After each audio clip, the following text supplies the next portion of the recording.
Pak Menteri, satu poin aja. Tadi di dalam paparannya Pak Menteri for Aceh, Sumatera, tapi penjelasan Pak Menteri melebar ke mana-mana. Seharusnya ini Pak Menteri fokus. Kesian korban jiwa di sana. Kalau saya lihat, Pak Menteri nggak punya hati nurani. Kenapa saya gitu? Saya ikuti.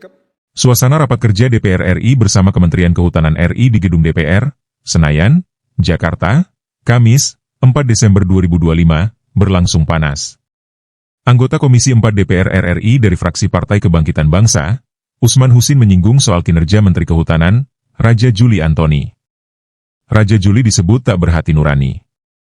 Usman menerangkan Raja Juli sempat pergi naik pesiar kerote yang seharusnya mengunjungi Nusa Tenggara Timur ke Gunung Mutis. Perjalanan Pak Menteri waktu ke NTT. Saya minta Pak Menteri aja ke Mutis, padahal itu bakal akan terjadi seperti Sumatera. Pak Menteri pilih pesiar kerote. Apa-apaan ini? Sehingga apa yang Pak Menteri sampaikan di sini dan paparkan tidak sejalan. Pak Menteri lihat nggak? Bencana Sumatera. Seharusnya izin semua di stop. Pak Menteri harus jelaskan berapa tahun harus penanaman ulang dan seperti apa sebenarnya Ibu Ketua, pohon yang diameter 2 meter, diameter 2 meter bisa tumbuh kembali. Sehingga inilah tanggung jawab Pak Menteri. Pak Menteri tidak boleh lempar ke yang terdahulu. Kalau Pak Menteri punya hati nurani, apa yang disampaikan Pak Wakil Ketua, Pak Marjohan, yang tadi Pak Menteri katakan melalui ayat hadis, akhirnya terjadi. Sehingga mohon izin teman-teman Komisi 4, saya keras, karena saya paling hatinya kasih. Luar biasa. Sehingga saya saran Pak Menteri, kalau Pak Menteri nggak mampu, mundur aja Pak Menteri. Pak Menteri nggak paham tentang kehutanan. Kenapa saya katakan gitu? Saya contoh di Tapanuli Selatan. Bulan Oktober Pak Menteri keluarkan izin. Bupati sudah katakan, syukur izin ditutup. Ternyata Oktober, 30 November izinnya keluar. Sehingga apa yang disampaikan oleh Pak Menteri tidak sejalan semua, Pak. Jadi seolah-olahnya kita ini ya bisa diakal-akalin semua. Ini ruangan yang terhormat. Saya minta Pak Menteri, sekali lagi, tolong fokus 3 provinsi ini. Kapan bisa tanam kembali pohon untuk bisa hidup yang gundul itu? Mungkin itu yang dapat sampaikan. Wassalamualaikum warahmatullahi wabarakatuh. Pak Usman Husin, terima kasih atas berbagi kesedihan Bapak. Saya kira semua yang ada di ruangan ini mempunyai perasaan yang sama. Saya tidak bisa melakukan generalisasi, tapi saya menyaksikan sendiri Pak. Saya turun ke lapangan dan saya terus terang saya pribadi berpikir bahwa apa yang terjadi ini to some extent ini ada kontribusi saya, dan oleh karena itu bagian dari kesalahan saya gitu. Yang memang tidak bisa mencegah secara maksimal apa yang tidak bisa memitigasi secara maksimal apa yang bisa kita lakukan itu. Tapi saya kira presentasi saya semuanya fokus Pak untuk menjawab 3 provinsi. Kecuali tadi saya hanya memberikan potret tentang data deforestasi secara nasional. Lain daripada itu detailnya DAS di Aceh ada berapa yang terdampak, berapa hektar dan apa yang harus dilakukan.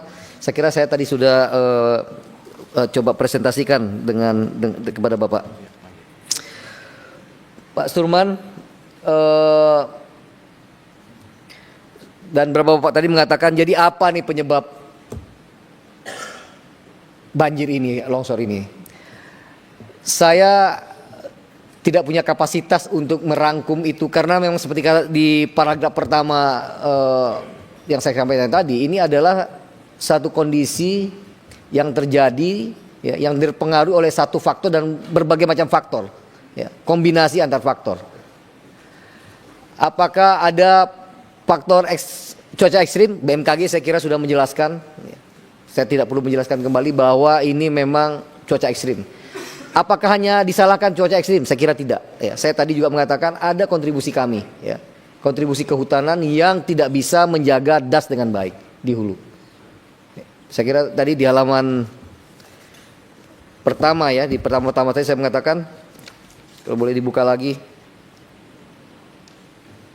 ya, saya katakan bencana bandang, banjir bandang, tanah longsor di 3 provinsi terjadi karena kombinasi beberapa faktor yang saling terkait, dan diantaranya adalah kerusakan hutan dan lahan pada daerah tangkapan air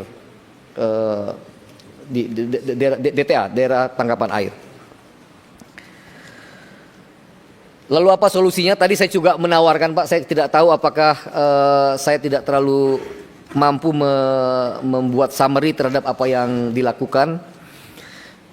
Tapi saya katakan tadi perubahan struktural harus dilakukan. Pertama, memberikan pola baru, struktur baru, kebijakan kehutanan. Termasuk tadi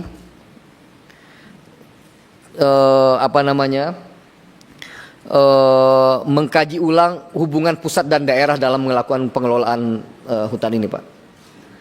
Di undang-undangnya hutan lindung dan hutan produksi, penanggung jawabnya adalah provinsi, tapi tapaknya ada di kabupaten kota dan tidak ada dinas kehutanan di kabupaten kota. Karena kehutanan di undang-undang daerah apa tadi nama undang-undang di Undang-Undang 23 pemerintah daerah itu juga dianggap sebagai sektor sunnah, Pak, bukan sektor wajib, sektor tambahan, sehingga istilahnya urusan pilihan. Kalau kasarnya kalau memang ada dananya boleh, kalau enggak apa-apa.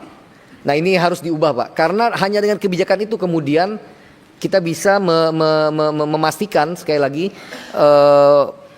perubahan yang permanen itu bisa terjadi, tidak hanya tergantung kepada niat baik dan komitmen seperti yang ditunjukkan oleh Pak Presiden hari ini. Harus dipermanenkan dengan pembuatan regulasi. Sama tadi Pak Johan, tidak ada data tapi tidak ada kesimpulan, tapi saya tadi mencoba mensamarikan, Pak. Jadi harus ada struktur diperbaiki, penegakan hukum harus lebih berani. Izin saya sudah mulai cabut, Pak, saya rapikan, ini bagian dari forest governance. Kalau memang PBPH-nya tidak memenuhi persyaratan, tidak melakukan tata batas, tidak membuat rencana kerja PAK, apa namanya? RKU, rencana kerja umum, dan RKT, rencana tahunan, sekian tahun kita cabut, Pak. Karena hanya dengan itu, ya. Ada fragmentasi, ada konflik tenurial, banyak kriteria yang disampaikan yang memang kemudian harus yang harus membuat kita harus melakukan pencabutan tersebut. Download Tribun X sekarang, menghadirkan lokal menjadi Indonesia.